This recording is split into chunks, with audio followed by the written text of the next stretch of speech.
let's put this all together with what we know about order of operations. So remember, with my order of operations, I'm looking for grouping symbols first, then exponents, then multiplication and division left to right, and then addition and subtraction left to right.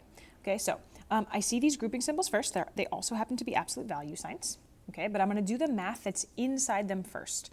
Okay, so inside, what do I have? I have subtraction and I have exponents. What comes first? Oh yeah, the exponents come before subtraction, right? This is the order of operations right here from start to finish.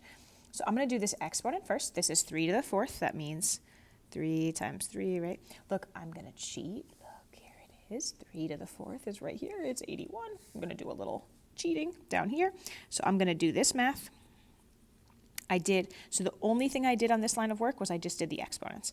And I'm just copying everything else down, right? It turns out I'm actually going to do this subtraction that's out front. I'm going to do it at the end. You know why? Because look, subtraction's on my last row of work, so yeah. Okay, right now I'm actually still kind of working through G because I'm inside my grouping symbol still. Okay, I did my exponent inside. Now I have subtraction inside. 70 minus 81. Okay, so when I'm subtracting, what I'm going to do is just subtract the numbers. 81 minus 70 was 11. In this case, since I'm subtracting the larger number, right, it's actually negative 11. But then this is an absolute value sign right here. This makes everything inside positive. So this just becomes, look, it doesn't affect this minus sign, right? This minus sign stays because it's not inside the absolute value. But this becomes positive 11. And my last step is 20 minus 11, which is 9.